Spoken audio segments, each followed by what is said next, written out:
В эфире программа «Актуальное интервью». У нас сегодня специальный гость, наш коллега Башир Саутиев, сотрудник пресс-службы 78-го мотострелкового полка «Север Ахмат» Министерства обороны Российской Федерации. Башир, Машвол.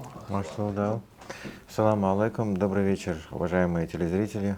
Расскажи, как так получилось, что, будучи человеком из мира СМИ, вы попали в Север Ахмат.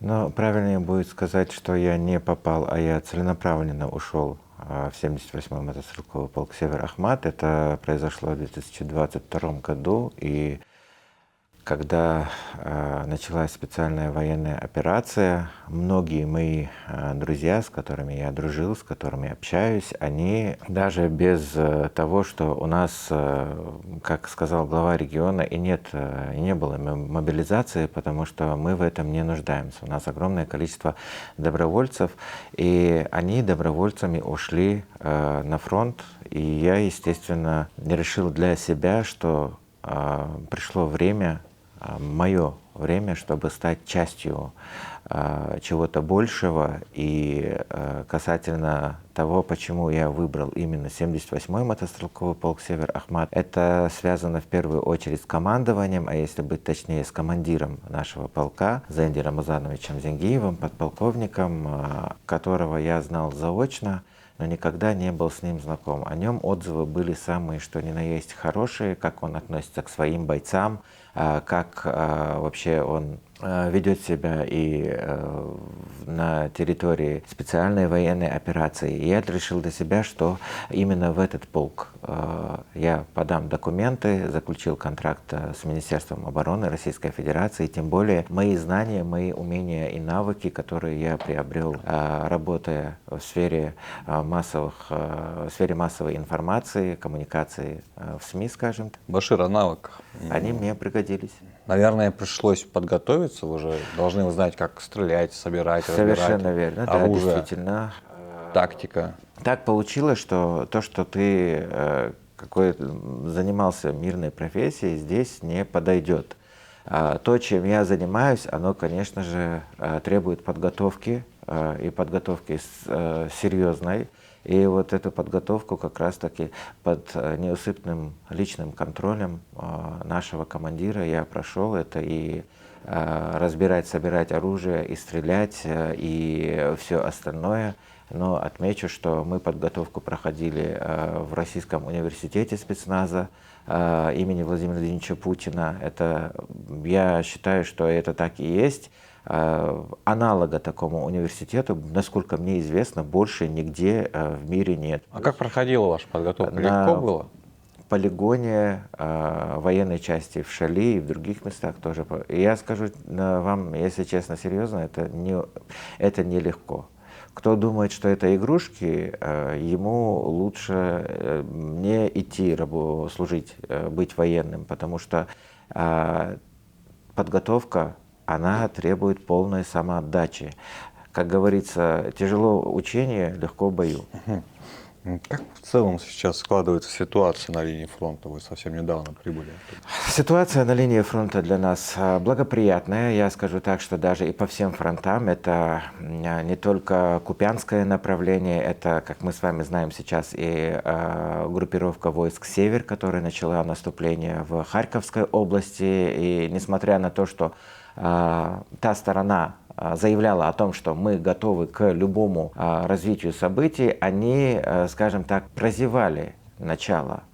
А ситуация для нас благоприятная в том плане, что очень много резервов, которые у них были, и то, что, скажем так, и на линии фронта, и в тылу, они сейчас снимают, в основном оголяют свои фронты и отправляют туда, в Харьковскую область, потому что ситуация для них именно в Харьковской области и также в ряде других регионов Донбасса для них сейчас складывается очень и очень тяжелая. Что вы можете сказать по поводу нацизма в рядах ВСУ? Свидетельств того, что нацизм в рядах ВСУ присутствует, и он есть, и они его особо и не скрывают. Таких свидетельств вообще в интернете очень много. достаточно того, чтобы знающие, думающие люди, они поняли, что это значит. Но я вам скажу так, что на Украине и также те, кто стоят за Украиной, я имею в виду НАТО, Евросоюз и также будем называть все своими именами, также США, они прекрасно знают, что нацизм есть. И некоторых иностранных журналистов, которые посмели озвучить это в своих репортажах, в своих статьях и так далее, им приказывают замолчать, либо их вообще, скажем так, закрывают. То есть им не дают площадки, на которых они могли бы то есть свои работы размещать. Касательно нацизма, огромное количество свидетельств местных жителей есть. Я и сам видел и слышал много того, что говорят местные жители, что, скажем так, творят и творили в ВСУ. Ребята наши, бойцы и из нашего полка в том числе, после боестолкновений очень часто находили различные шевроны с обозначением СС, там разные, знаете, какие у них были еще в 40-е годы. Они берут названия различных соединений СС и, скажем так, особо и не скрывают этого.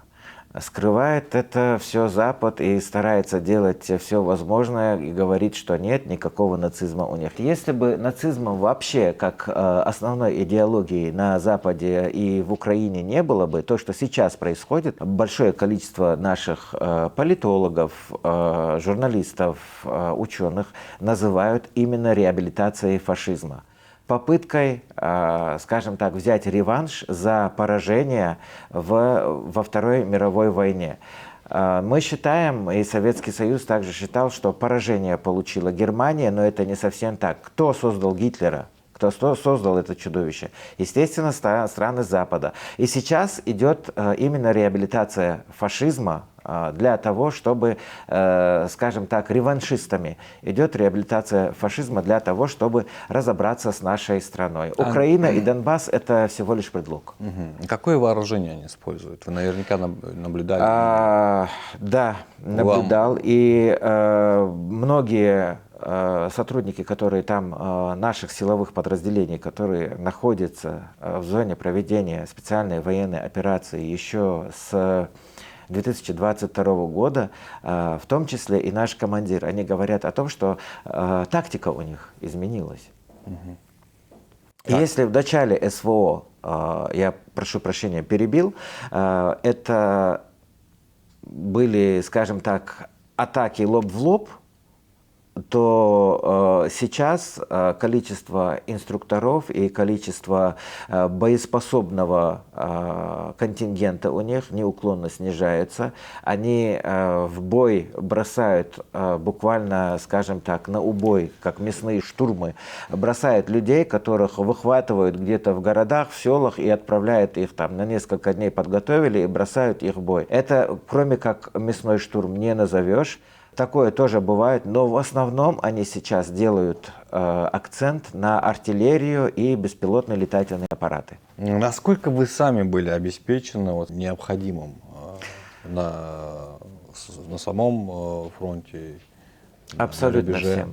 Абсолютно всем. Это и продукты питания, это и средства гигиены, это и вооружение, и обмундирование, и все остальное. Здесь, пользуясь случаем, хотелось бы отметить, что в этом заслуга главы Чеченской Республики, Героя России Рамзана Ахматовича Кадырова и президента регионального общественного фонда Аймани Несиевны, которые день и ночь постоянно делают все возможное, заботятся о нас, проявляют заботу. Нету недостатка в чем-либо. У нас есть абсолютно все. У нас было абсолютно все, начиная от питьевой воды, заканчивая обмундированием.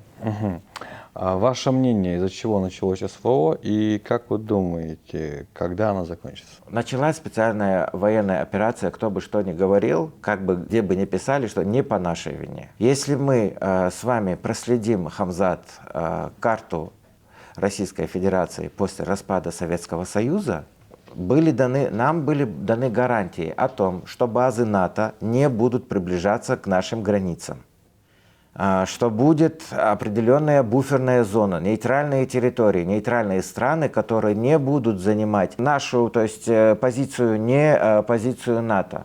Что мы сейчас видим? Мы с вами видим, если посмотреть интерактивную карту, что количество баз НАТО стали расти с того времени в геометрической прогрессии.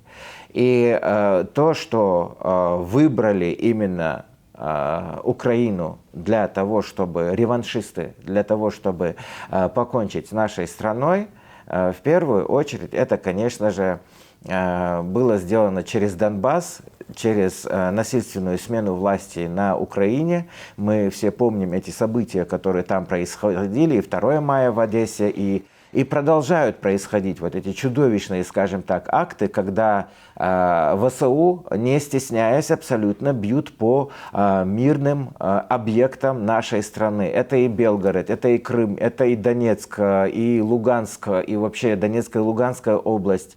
Когда вот украинские средства массовой информации очень цинично пишут о том, что это сделала российское ПВО.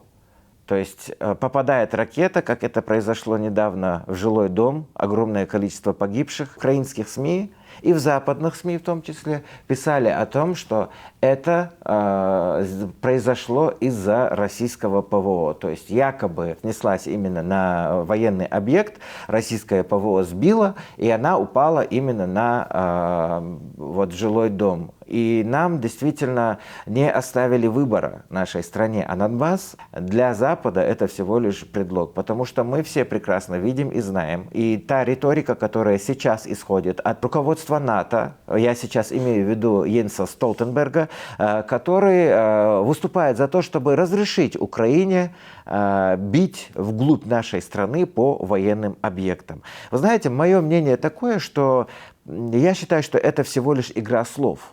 И до определенного времени Украине давным-давно разрешили бить оружием дальнобойным по нашим городам, по нашей стране. И то, что сейчас мы с вами видим, вот этот спектакль, он рассчитан больше для избирателей, потому что скоро там будут выборы и так далее. Это все рассчитано на западного обывателя, на жителя, не на нас. Я более чем уверен, что давным-давно Украине было разрешено бить вглубь нашей страны и по гражданским, и по военным объектам. И то, что мы сейчас видим, это всего лишь игра слов.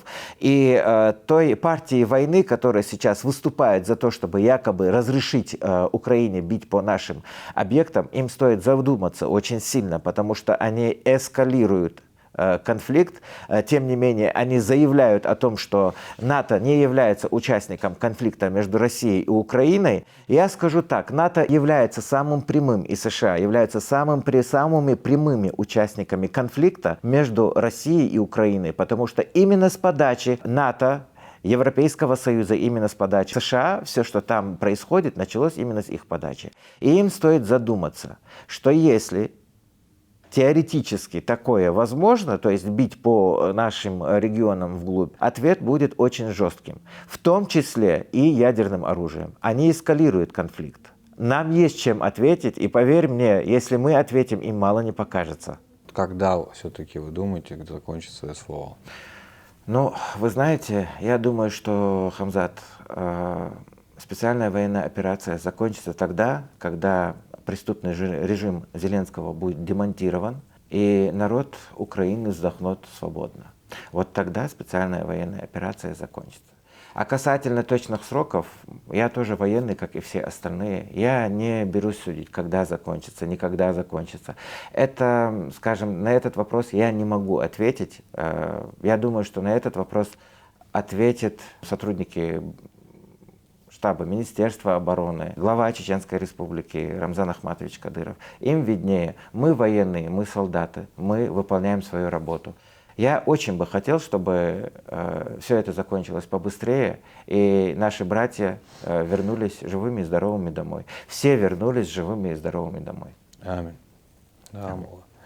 Я напоминаю, у нас в гостях был Башир Саутиев, сотрудник пресс-службы 78-го мотострелкового полка «Север» Ахмат, Министерства обороны Российской Федерации. Башир Дейрейс Хейлон. Большое спасибо за время и за емкие ответы. Всегда пожалуйста.